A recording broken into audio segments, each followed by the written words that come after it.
You are standing in the sweltering August heat of the hippodrome, the air thick with the stench of sweat, dung, and fear. Before you, a man, once a powerful vizier, is paraded on a donkey, facing backwards. This is not a swift execution. It is a meticulous, soul-destroying spectacle. The year is 1622, and the man at the center of this grotesque theater is Dilaver Pasha, the Grand Vizier whose ambition had flown too close to the son of a boy sultan, Osman II. Only weeks ago, Dilaver had walked these same grounds with the assured stride of a man who commanded armies and whispered counsel into the ear of the Padishah, the shadow of God on earth. Now, he was the shadow of a man, a public lesson in the empire's most potent and insidious weapon, humiliation. This was not the raw, brutal finality of the executioner's sword, which, in its own grim way, offered a kind of dignity. This was a carefully orchestrated descent into social oblivion, a punishment reserved for those whose crimes were not merely against the state, but against the very order of things.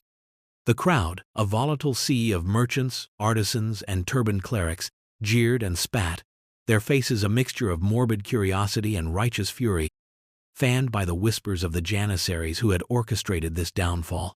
The soldiers, the supposed elite slave infantry of the Sultan, were the true power in this moment. They were the system's enforcers, their faces impassive, their loyalty a commodity sold to the highest bidder or the most persuasive demagogue. They had turned on their master, the young Sultan Osman, and his vizier was the first to pay the price in the currency of shame. Imagine the psychological torture of it. Every jeer, every gob of spittle, was a hammer blow against the edifice of a life's work. Dilaver Pasha, a man who had once decided the fates of thousands with a flick of his wrist, was now a helpless puppet in a passion play of his own ruin. His eyes, once sharp and calculating, were now hollow pools of despair, scanning the crowd not for allies, but for a single face that held a flicker of pity, a flicker he would not find. This was the genius of Ottoman humiliation. It turned the public into accomplices. It made every citizen a participant in the degradation, transforming a legal sentence into a communal act of purification, casting out the transgressor to reinforce the collective's own precarious sense of belonging. The donkey's slow, deliberate pace was part of the choreography, ensuring that every citizen in every quarter of Constantinople would bear witness. This was not merely punishment.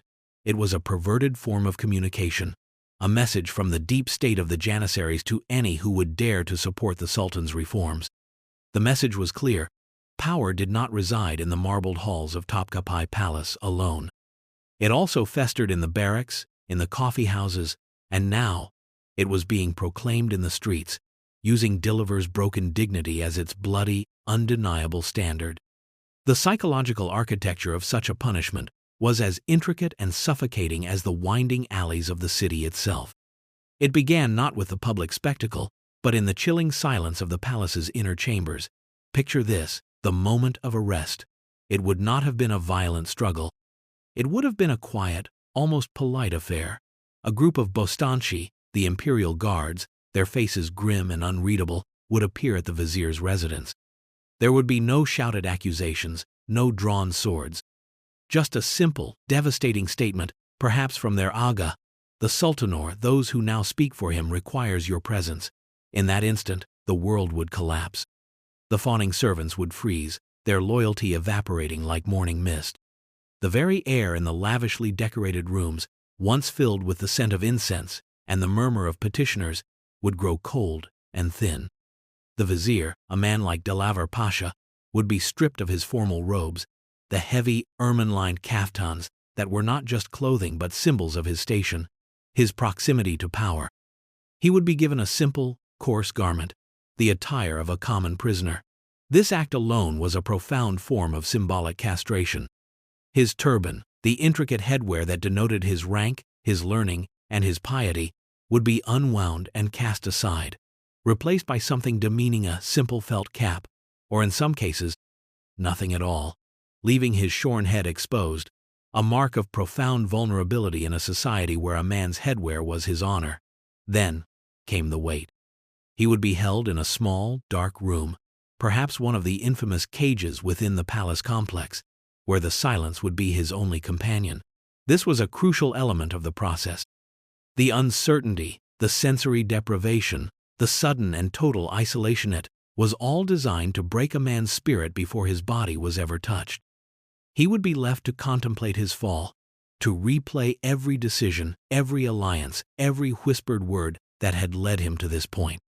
The paranoia, a constant companion to any high-ranking Ottoman official, would now become a raging fever. Had he been betrayed? By whom? His deputy?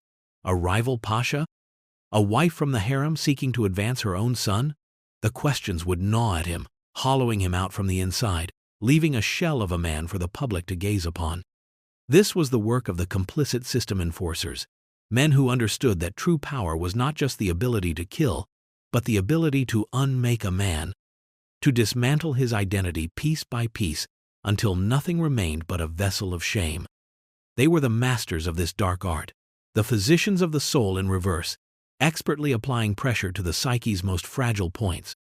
The journey of the disgraced official through the city streets was a masterclass in psychological warfare, a moving tableau of ruin designed for maximum public impact. The choice of animal was itself a calculated insult. A horse was the steed of a warrior, a nobleman. A donkey, by contrast, was the beast of burden for the commoner, the peasant, the fool. To be mounted on one, especially facing the tail, was to be visually and symbolically equated with the lowest rungs of society.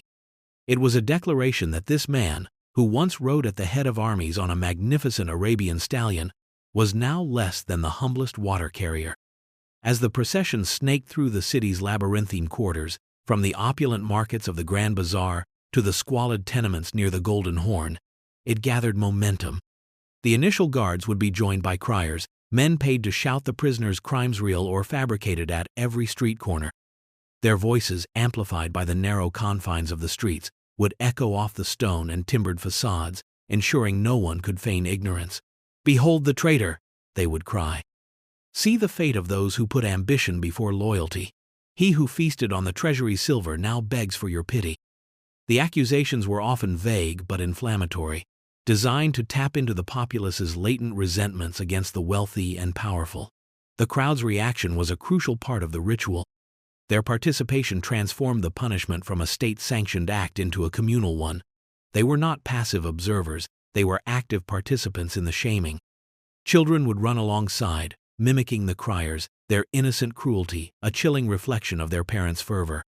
Merchants would emerge from their shops to hurl rotten vegetables or offal, the physical filth a manifestation of the moral stain they were casting upon the victim. This was not random mob violence. It was sanctioned, encouraged, and carefully managed by the Janissary guards who flanked the procession. They set the pace, they directed the route, and their very presence gave the crowd license to indulge its darkest impulses. For the victim, like Dilaver Pasha, this was an agony that surpassed physical pain. Every face in the crowd was a mirror reflecting his own disgrace. He saw his former colleagues, who now looked away or, worse, joined in the jeering to signal their own loyalty to the new order. He saw the common people he had once governed, their faces contorted with a hatred that felt both deeply personal and utterly impersonal. The slow, unending journey was a descent into a living hell, where every sight, sound, and smell reinforced his utter and complete annihilation. The sun beating down, the flies buzzing around the filth clinging to his clothes, the stench of his own sweat mingling with the rot of the garbage thrown at him, it was a total sensory assault, leaving no corner of his consciousness untouched by the humiliation. The culmination of this public degradation often took place in a location of symbolic importance, most frequently the Hippodrome, the ancient heart of Constantinople, or outside the main gate of the Topkapi Palace itself. This choice of venue was deliberate, transforming the punishment from a mere procession into a grand piece of political theater. The Hippodrome, in particular, was a space steeped in history, a place where emperors had celebrated triumphs and where the passions of the city's factions had often exploded into violent riots. To be shamed, there was to have one's disgrace inscribed upon the very soul of the city.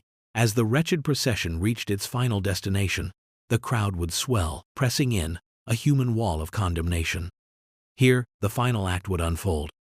Sometimes, the victim would be forced to make a public confession, his words barely audible over the roar of the mob. his spirit so broken that he would readily recite any list of crimes presented to him. This was the ultimate victory for the system, not just to punish the body, but to capture and reprogram the soul, forcing the victim to become the author of his own infamy. The confession served to legitimize the entire process, transforming the coup or political purge into a righteous act of justice. It was a perversely effective tool of propaganda, reinforcing the narrative that the old regime was corrupt and the new one, born of this very violence, was the true defender of the faith and the state. In other instances, the humiliation would be compounded by further physical torments, each one laden with symbolic meaning. A corrupt judge might have his hands symbolically washed in molten lead. A vizier accused of sweet-talking his way to power might have his tongue pierced. These were not random acts of cruelty, they were a form of brutalist poetry, the punishment fitting the alleged crime in a way that was both grotesque and easily understood by the illiterate masses.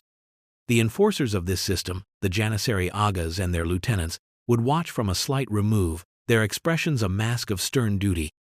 They were the directors of this play, the silent, brooding figures who had set the stage and cast the actors.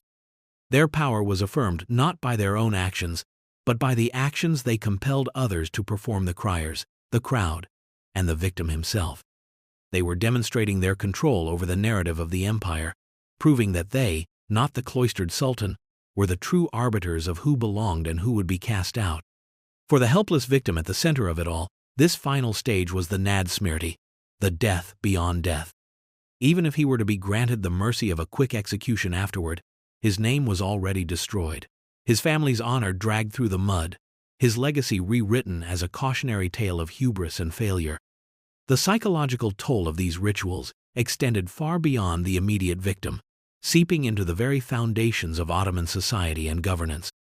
For the ruling class, the ever-present threat of such a fall created a pervasive atmosphere of paranoia and mistrust.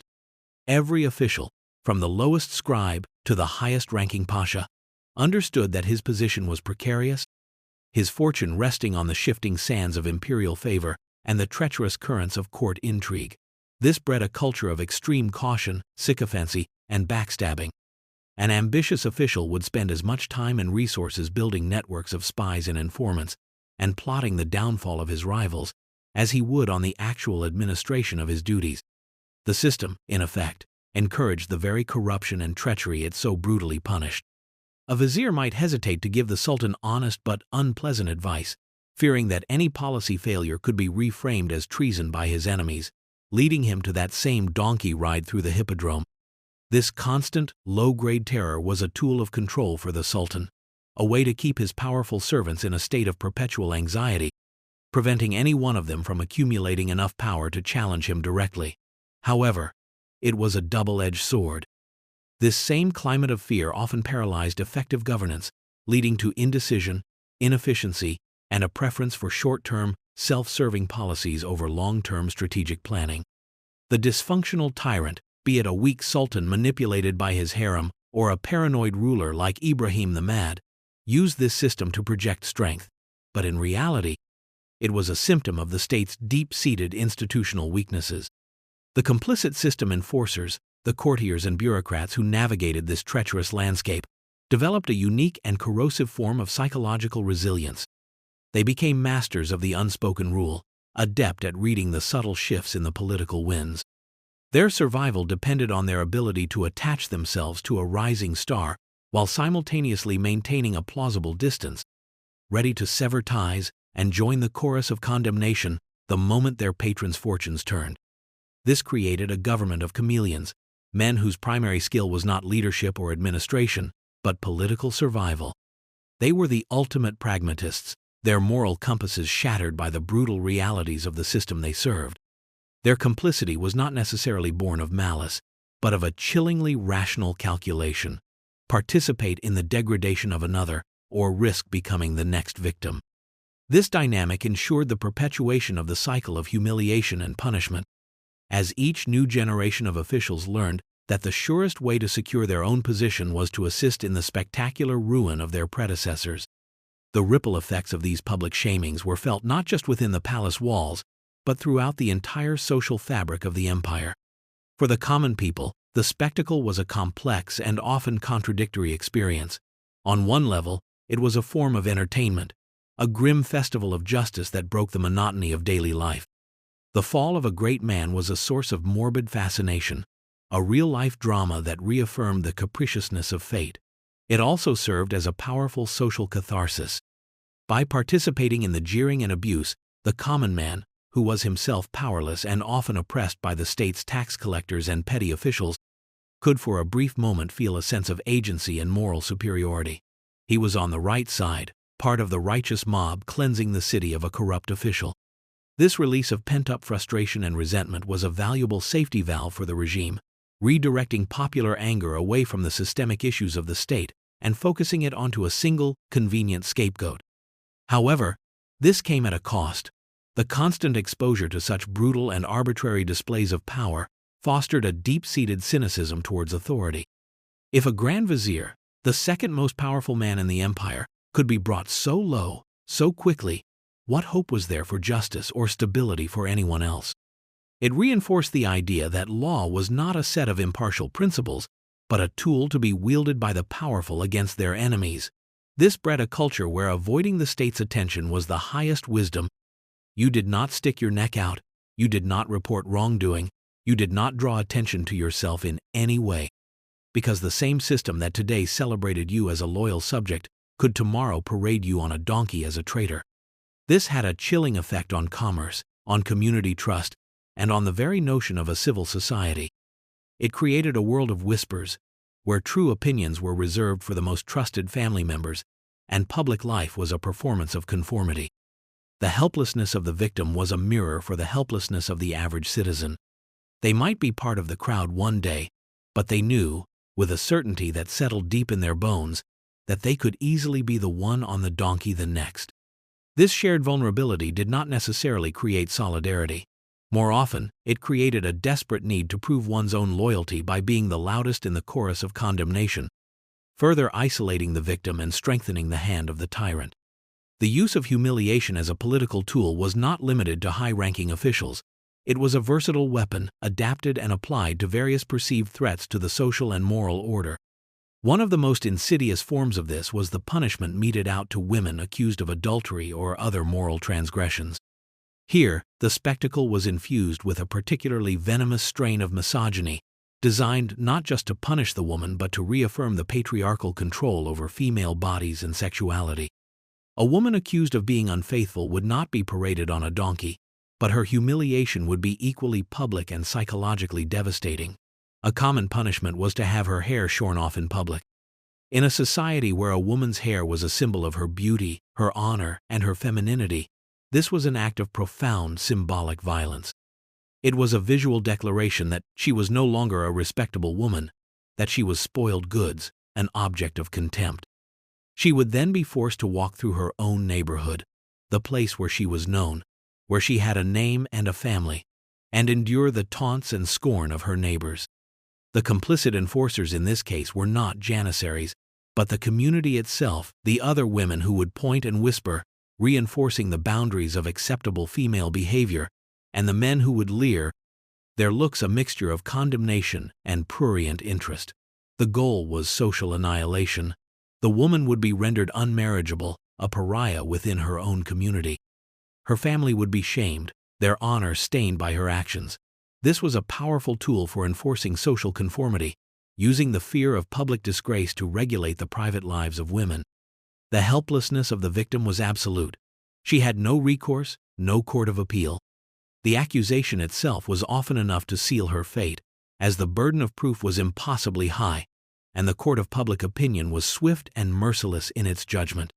The psychological trauma of such an event would be lifelong, a constant, invisible brand that marked her as an outcast. It was a punishment that did not end, a sentence served not in a prison, but in the prison of her own ruined reputation, every day for the rest of her life. Another arena where humiliation was deployed with chilling creativity was in the punishment of merchants and artisans found guilty of cheating their customers. The integrity of the marketplace was a cornerstone of the Ottoman economy and social order, and the state took its role as regulator with deadly seriousness.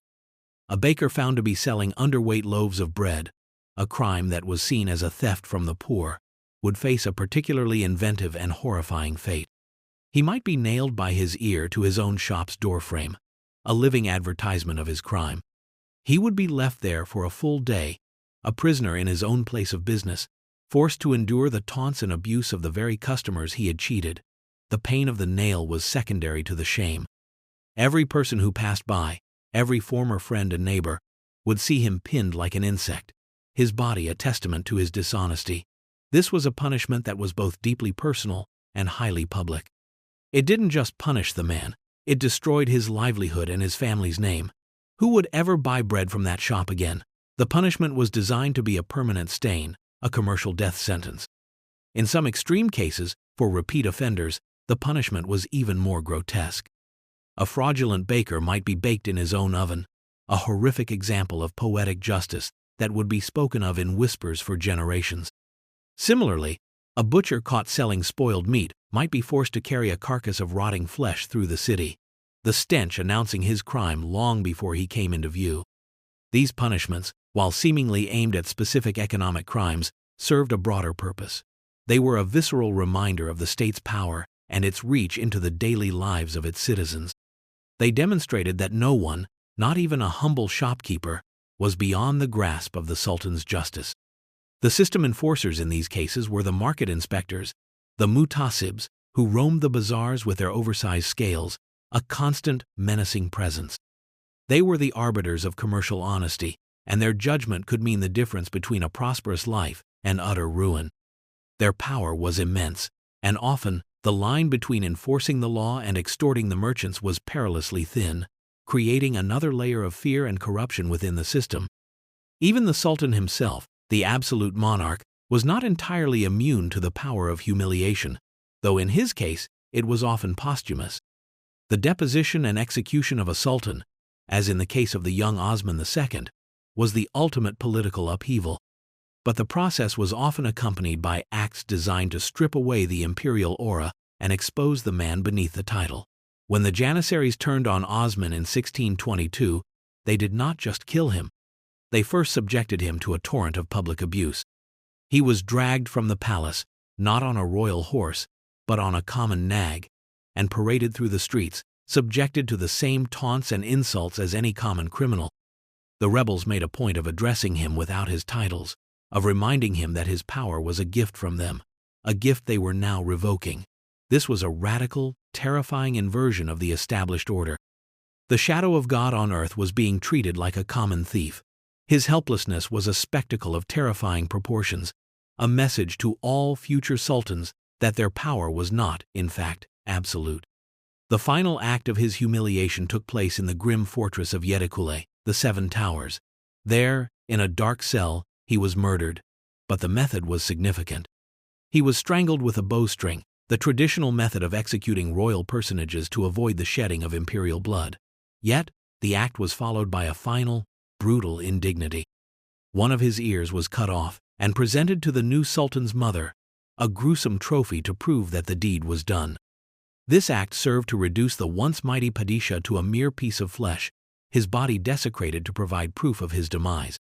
An even more profound form of posthumous humiliation was the practice of damnatio memoriae, the condemnation of memory.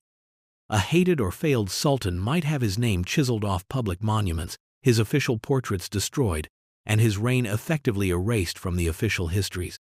His foundations and charitable works would be renamed or allowed to fall into ruin. This was an attempt to kill a ruler twice, once in the body and a second time in the memory of his people. It was the ultimate expression of the victor's power, the ability to rewrite the past and control the narrative for future generations. For a dynasty so obsessed with legacy and lineage, this was a terrifying prospect, a punishment that extended beyond the grave into eternity. The architecture of the Topkapi Palace itself was a physical manifestation of the empire's obsession with power, hierarchy, and the ever-present potential for disgrace. The palace was not a single building, but a series of courtyards, gates, and chambers, each one representing a deeper level of exclusion and privilege. The ultimate symbol of this system was the cage, the cafes, a set of opulent but secure apartments within the palace where potential heirs to the throne the Sultan's brothers and nephews were kept in a state of gilded imprisonment. This practice was instituted in the 17th century to prevent the fratricidal wars of succession that had plagued the early empire.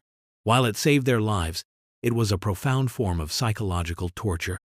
These princes lived in constant fear, knowing that a new sultan's accession could mean their own execution.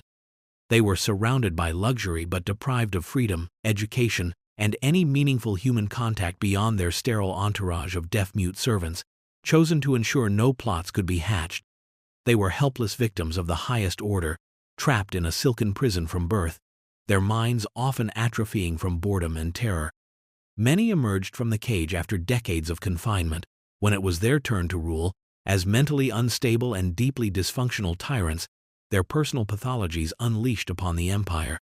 The reign of Ibrahim the Mad, who spent 22 years in the cage before ascending the throne, is a terrifying example. His rule was characterized by bizarre cruelty, sexual depravity, and erratic policies that brought the empire to the brink of collapse. The cage, a system designed to ensure stability, had instead created a production line of broken men, whose personal suffering metastasized into public catastrophe. The palace itself was the ultimate enforcer, its stones and corridors a silent testament to a system that prioritized the security of the dynasty over the sanity and humanity of its own princes. The perverted ingenuity of the Ottoman state found its ultimate expression in the punishments devised for those who challenged the sultan's sexual and reproductive authority, particularly within the confines of the imperial harem. The harem was a world unto itself, a gilded cage of immense political power, but also a place of intense vulnerability, especially for the women and the eunuch guards who inhabited it. The chief black eunuch, the Kislar Aga, was one of the most powerful officials in the empire, controlling access to the sultan and wielding immense influence. However, his power was entirely dependent on his ability to enforce the absolute chastity of the harem. Any breach, real or imagined, would be met with a terrifying response. A concubine accused of infidelity, a crime that was not just personal, but a direct assault on the sultan's honor and the purity of the dynasty, would face a horrifying death. The traditional punishment was to be tied in a weighted sack and thrown into the Bosphorus. This method was chosen for its finality and its discretion. There was no public spectacle, no parade of shame, just a quiet, chilling disappearance. The woman would be erased, her existence nullified, her body consumed by the cold, dark waters that flowed past the palace walls. It was a punishment that spoke of the harem's deepest anxieties, the fear of illicit passion, of polluted bloodlines, of female agency. The terror of the sack was a constant presence in the lives of the harem women, a reminder of the fragile nature of their existence, where a single misstep, a flirtatious glance, or a rival's slanderous whisper could lead to a swift and silent death. The eunuchs themselves, the guardians of this system, were also subject to its brutality. A eunuch who failed in his duty, or who was suspected of colluding with a concubine, would be executed without mercy, his body a testament to the system's intolerance for any challenge to its core principles.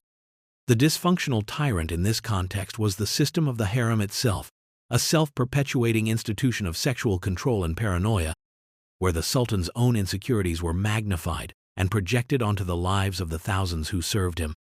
The helpless victims were the countless women, many of whom were brought to the palace as young girls, torn from their homes and families, their entire lives circumscribed by the gilded walls of the harem and the ever-present threat of the sack.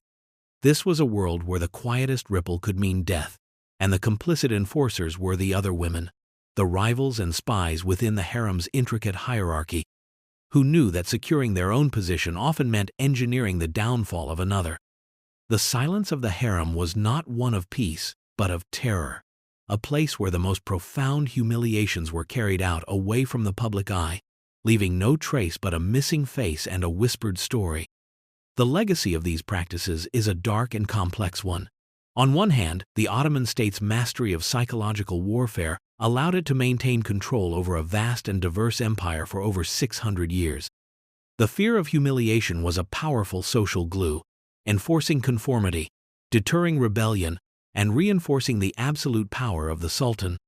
It was a system of terrifying efficiency, a political science of the soul that understood how to manipulate human beings' deepest fears and social anxieties. However, this efficiency came at a staggering human cost. It created a society steeped in paranoia, where trust was a rare commodity and public life was a performance. It stifled innovation and dissent, rewarding sycophancy over competence. It inflicted untold psychological trauma on countless individuals, from the highest viziers to the humblest shopkeepers, their lives and reputations shattered for the sake of political expediency. The figures of the dysfunctional tyrant, the helpless victim, and the complicit enforcer were not just archetypes, they were the real, breathing products of this system, their stories playing out in an endless, tragic cycle. The tyrant, often a product of the cage, ruled through fear because he himself was consumed by it. The victim, trapped by forces beyond his control, became a symbol of the state's arbitrary power. And the enforcer, his own humanity eroded by his role, became the instrument of a cruelty he knew could one day be turned on him. This is the somber lesson from the dark chronicles of Ottoman punishment. The state's obsession with annihilating the dignity of its enemies ultimately corroded its own. A system built on the institutionalization of shame cannot, in the end, create a society of honor. It can only create a society of survivors, haunted by the ghosts of the disgraced, forever looking over their shoulders for the first sign of the approaching donkey, the first whisper of the crier, the first stone thrown from the crowd. The stones of Istanbul may no longer be stained with the blood of the condemned, but the memory of this systematic cruelty serves as a chilling reminder of the terrifying depths of human ingenuity when it is applied to the art of breaking the human spirit. The most profound and enduring legacy lies in the way it shaped the very concept of honor, a public commodity to be fiercely guarded, leaving a cultural shadow where the fear of disgrace, or resilic, remains a powerful, self-policing force. A system that relies on the destruction of individual dignity as its primary tool of governance ultimately creates a fragile and brittle social order. It builds a magnificent and imposing edifice, but on foundations of fear.